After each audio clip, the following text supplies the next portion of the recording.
This is Théâtre d'Opera Spatial by designer John M. Allen. It's significant because it actually managed to win an art competition at the Colorado State Fair. He also refused to say what prompt he used, and even said, if there's anything you can take ownership of, it's your prompt. I don't find this piece to be particularly moving, and it doesn't provide much commentary, but it's a good summary piece on the generic sci-fi style that Midjourney seems to default to. To me, it's a window looking out at the comforts of a wealthy life, taking in the events of the present. There's also this piece, winning the r/AI Art September competition, and it uses a tiny little person centrally to create this feeling of immense scale. The feeling of venturing into the unknown is what's captured most for me. In many ways, we all have to step through that doorway to the universe. That's actually what user Who Are You Let Me In entitled it. The safety of the comfort zone and the risks of exploration are what I feel most from this piece. A tired and scarred AI holds in its hands an infant, the future of the field. Yet the parent itself also has childlike features, capturing the cyclical nature of AI. The growth of nature on its back seems to represent blossoming and maturity, yet the face connotes innocence. It's really about the previous generation watching the next one grow. There's a feeling of immaturity you feel as you bring new life into the world. I think that's captured well in this. This piece actually generated a small amount of controversy on a niche subreddit. A lot of people felt something when they looked at this piece. In many ways, one of the fundamental questions of art is asked in the comment section of this post. AI art has no meaning given to it by the artist. So does that mean that the audience also can't find any meaning in it? The duality of the artist and the audience. Should a piece of art move us only if we understand the artist's motivations and thoughts? Or is the art given meaning by the interpretation of the audience?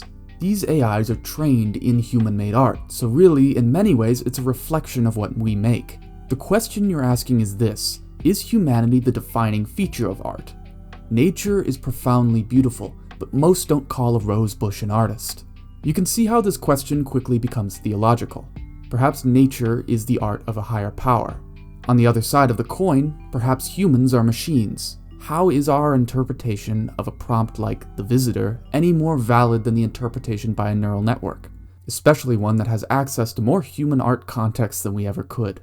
Perhaps the Midjourney summary of this prompt is much more encompassing than we could ever make, simply due to its vast knowledge of past art. I do like this piece. The prompt makes me think, who's visiting who? It also makes me think of the commentary of how we'd interact with an intelligence that's totally alien to us. The use of two colors seems to highlight the contrast between the two life forms as well. Feels like an exploration of duality in many ways. I love the implication of context that the backgrounds provide. There's a real sense of world building, like being completely transported into the world of the artwork. The sci-fi elements of a lot of this art mesh well with Midjourney's capabilities as a generator. The use of matte colors also give an otherworldly feel. The prompt used here is, let the art speak for itself.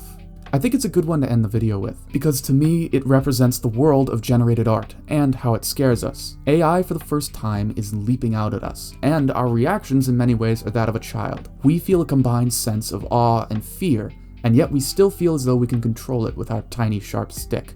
Art supplies lay strewn across the floor, as if saying, this is a monster that we ourselves have created. How do we tackle that fear of the unknown? Look, tell me how I'm wrong in the comments. More AI content and news are coming soon. We've got a video on ChatGPT in the works now, so stay tuned.